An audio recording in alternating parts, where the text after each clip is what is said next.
Good morning, folks, and happy Friday. We got 2 of these left. We're almost there. So I want to talk a little bit about the beginner syndrome versus the imposter syndrome. So I ran an event last weekend in Richmond, Virginia. It was a 3-day event, 5 separate venues, about 100 people moving around from venue to venue and experience to experience. Very specific to the goals and the brand of the company I ran it for, which was Enlifted. I've talked about them a bunch. I went through my L1 and L2 with Enlifted. If you consider yourself some sort of mindset coach or deal with any kind of psychological practice, I highly recommend spending some time checking these guys out, because what you learn in school and what you read in a book does not scratch the surface. Sorry to any of those psychology professionals out there that spend a lot of time in school. This is better. All right. So I would definitely reach out to these guys and check them out.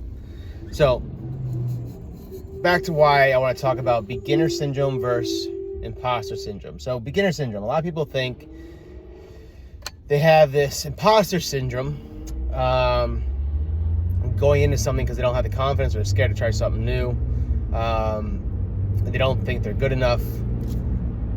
That can be confused with the beginner syndrome. Beginner syndrome is you're afraid to start something new. And you're second guessing yourself because you just don't have the reps or the experience doing that thing. All right?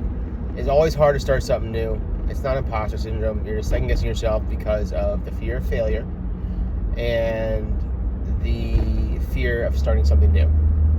That's being a beginner. All right? You guys got to be okay with that. If you never try anything new, you're always going to be stuck where you are at. Take a deep breath. Fill your belly with air. Exhale longer than you inhale. And try it. Whatever it is. Okay? Beginner syndrome, I feel, is much easier to overcome than imposter syndrome. So imposter syndrome is you have the reps, you have the experience, but you still don't consider yourself good enough. There are people that have been in the corporate world for 20, 30, 40 years, high-level executives, doing things that you or I could never fathom, making choices, understanding processes and numbers and budgeting and branding, and out there, and they get home and like, I'm a fraud. I'm not the right person. I'm faking this. When all that is them telling themselves that. Obviously, they've had the success and they're there for a reason. So that's the imposter syndrome kicking in. I experienced it this past week. In my past life, past chapter of my current life, let's say that, I ran events. I ran some small events. When I say small, 8 to 10,000 people in a small arena or racetrack, to large events where they are 4 to 5 days, 20 to 30,000 a day. Bigger events, multiple venues, cities and commissions and arenas and stadiums and everything under the sun involved. Set them up, managed them on site, broke them down, moved them, did it again. So you would say, or most people would say, I am an experienced event planner, event director, event manager, whatever title you want to give it. But I haven't done it for over 13 years. And I ran this event this past weekend, and 2 to 3 weeks out, I panicked. I didn't think I could do it. I was scared. I told myself I couldn't do it. I tried to find an out. And I had to talk myself into my own expertise. I had to tell myself, listen, dude, you've done this. And you're going to show up. And you're going to crush it. And you know how to do this. You've done it. It's second nature. So imposter syndrome was telling me, dude, you don't got this. It's been too long. This is different than what it used to do. It's a new city, new venue. It's all on you. There's no team. There's no managers or coordinators below you. There's no operations team, logistics team, marketing team. Is it. You're it. And I panicked hard. Because I allowed my own imposter syndrome to sneak in and say, dude, you don't got it. It's been too long. You're not good enough. Luckily for me, I have experience with recognizing and dealing with that reaction. So I was able to breathe through it, take a second, step back, and repeatedly tell myself, you got this. You've done this a million times. You're going to show up. You're going to do what you do. Almost second nature kicked in when I got there, and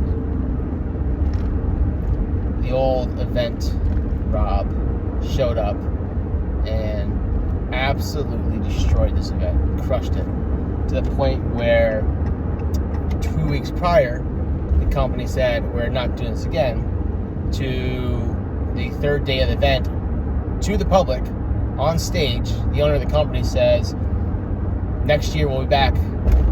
Keep your eyes open for the dates. We're doing this again. Before even asking. And having a conversation with myself and anybody else involved, he declared that we are doing this again because of how well and how successful the event was run and managed, and the turnout they had, along with the financial impact the event had, positive. So my doubts, my 2.5 to almost 3 weeks of restless, sleepless nights that were caused by my own imposter syndrome almost stopped the event from happening. I full on tried to get out of it. I tried to say, I'll send you the paperwork, I'm not coming. I tried to say, our attendance isn't high enough, we shouldn't do this. I mean, you name it. I was allowing imposter syndrome telling me it wasn't doable, it wasn't going to work. But we did it. And absolutely freaking crushed it. To the point now, we had a wrap-up call. We celebrated our wins, which I assume most of you do not do. And if you don't, you need to start. Find a way to celebrate those wins. And at the end of the call, the team decided, like, all right, so 2024, is this happening? I counted during the call. There was 5 to 6 mentions of the next event, next year, the next event, next year. I'm like, all right, these guys are already talking themselves into doing this without committing to it. So we are having a discovery call the Tuesday after Thanksgiving, the 28th of November, I believe it is, to start talking about setting up the 2024 Enlifted experience. Which, if I would have allowed myself to listen to my own negative thoughts and imposter syndrome, there's no way in freaking hell you'd be having that conversation. So take a step back, and I want you to think about a time or an experience you talked yourself out of because you were telling yourself you weren't good enough to do it.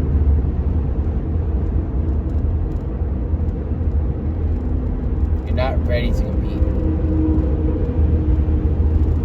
I'm not ready for that new job or that new house or that kid or any of those things. There's a million reasons out there. There are a billion times out there. I'm sure you've told yourself that you're not good enough, you're not ready, you're gonna fail. And you didn't do something. It's because you talked yourself out of it.